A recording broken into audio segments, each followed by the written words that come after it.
Hello, പുതിയൊരു വീഡിയോയിലേക്ക് എല്ലാവർക്കും സ്വാഗതം. അപ്പോൾ കാലത്ത് എന്നത്തെയും പോലെ അടുക്കളയിലുള്ള കാര്യങ്ങൾ തന്നെയാണ് ആദ്യം കാണിക്കുന്നത്. അപ്പോൾ ചോറിന് അരിയൊക്കെ ഇട്ട് ചോറ് കിടന്ന് വേവണുണ്ട്. ആ സമയം കൊണ്ട് മീനെ നന്നാക്കി വെച്ചിട്ടുണ്ടായിരുന്നു കേട്ടോ. ആദ്യം ആടിനെയൊക്കെ ഇടുന്നേക്കാളും മുന്നേ അയില മീനായിരുന്നു, അപ്പോൾ നന്നാക്കി വെച്ചിട്ടുണ്ടായിരുന്നു. പിന്നെ അതൊക്കെ കഴിഞ്ഞതിന് ശേഷമാണ് ചോറ് തീ കത്തിച്ച് കിട്ടുക. പിന്നെ തേങ്ങ അരച്ചിട്ടുള്ള മീൻ കറിയാണ്. ഈ മുളക് പൊടി ഭയങ്കര എരിവാണ്, പ്രാവശ്യം മേടിച്ച മുളകും പൊടി. അപ്പോൾ തീരെ മുളക് കറി വെക്കാൻ പറ്റണില്ല, എപ്പോഴേലൊക്കെ വെക്കലുള്ളൂ കേട്ടോ. ആരും തേങ്ങ അരച്ച കറിയാണ് വെക്കില്ല. അപ്പോൾ ഒന്ന് വറുത്തരച്ചിട്ടുള്ള അയിലക്കറിയാണ് വെക്കുന്നത് കേട്ടോ. അപ്പോൾ തേങ്ങ ആദ്യം വറുത്ത് പെരുംജീരകവും വെളുത്തുള്ളിയും ചുവന്നുള്ളിയൊക്കെ ഇട്ടിട്ട് കുറച്ച് മല്ലി ഇട്ടിട്ട് വറുത്തിട്ട് ചൂടാറിയപ്പോൾ അരയ്ക്കുമ്പോൾ കുറച്ച് പച്ചത്തേങ്ങയും കൂടി ചേർത്തിട്ടാണ് എപ്പോഴും മീൻ കറി വെക്കാറ് കേട്ടോ.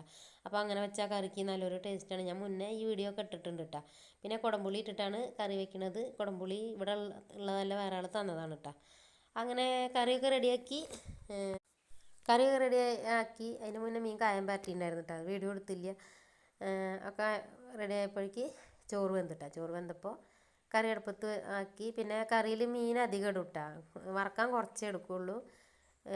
കറിയിൽ തോനെ മീൻ ഇടും, അല്ലെങ്കിൽ കറി ടേസ്റ്റ് ഉണ്ടാവില്ല. പിന്നെ 2 ദിവസം കൂട്ടേണ്ട കറിയാണ്, നാളെ കറി വയ്ക്കില്ല കേട്ടോ. പിന്നെ അതൊക്കെ വെന്ത് ഇറക്കി വെച്ച് കൂട്ടാൻ വറവിടുകയും ചെയ്തു. പിന്നെ അടുക്കളയിലത്തെ പണിയൊക്കെ കഴിഞ്ഞപ്പോൾ തുടയ്ക്കാനൊന്നും നിന്നില്ല കേട്ടോ. ഉമ്മറ മാത്രമേ തുടച്ചിട്ടുള്ളൂ. പിന്നെ ആട്ടുംകൂടൊക്കെ വൃത്തിയാക്കാനോ അങ്ങനെയൊക്കെ പോയി. ഇന്ന് കുറച്ചധികം പണി പുറത്തുണ്ട്. ഇങ്ങനെ മഴക്കാറ് തുടങ്ങിയിട്ട് കുറച്ച് ദിവസമായി. അപ്പോൾ ഒന്ന് അടിച്ച് വാരി തീയിടാനൊക്കെ ഉണ്ട് കേട്ടോ.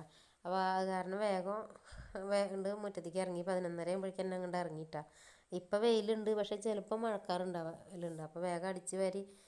അപ്പം എന്നാൽ അത്ര കാര്യമായിട്ടൊന്നും കൂട് വൃത്തിയാക്കാൻ നിന്നില്ല കേട്ടോ. വേഗം വൃത്തിയാക്കിയിട്ട് ഇറങ്ങി. അങ്ങനെ പുറത്ത് അധികം പണിയുള്ള ദിവസം നന്നായി ഒന്നും വൃത്തിയാക്കാൻ നിൽക്കില്ല, കുറച്ചൊക്കെ ഒന്ന് തട്ടി കുടയുള്ളൂ. പിന്നെ അതൊക്കെ കഴിഞ്ഞ് കൂടിൻ്റെ ചുറ്റുഭാഗം വൃത്തിയാക്കി, പുല്ലൂടൊക്കെ വൃത്തിയാക്കി. പിന്നെ ഇലയൊക്കെ കെട്ടി കൊടുത്ത്, ആടിന് കെട്ടിക്കൊടുത്ത് ഗ്രില്ലൊക്കെ അടച്ചിട്ട് പിന്നെ ചുറ്റുഭാഗം ഒന്ന് അടിച്ച് വാരി തീയിടാന്ന് വിചാരിച്ചിട്ട്. അപ്പോൾ ഇങ്ങനെ കുറേ പുല്ലും ഇലയൊക്കെ ഉണങ്ങിയത് കിടക്കുന്നുണ്ടായിരുന്നു, ആടുകൾ തിന്നാത്തത് ഇട്ടാ.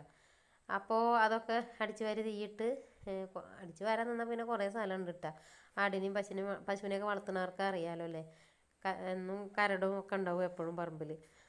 അപ്പോൾ പറ്റണ പോലെയൊക്കെ അങ്ങനെ അടിച്ച് വാരി വൃത്തിയാക്കാലുണ്ട് കേട്ടോ. ഒരു ഭാഗം വൃത്തിയാക്കി വരുമ്പോൾ വേറൊരു ഭാഗം കച്ചറയായിട്ടുണ്ടാവും.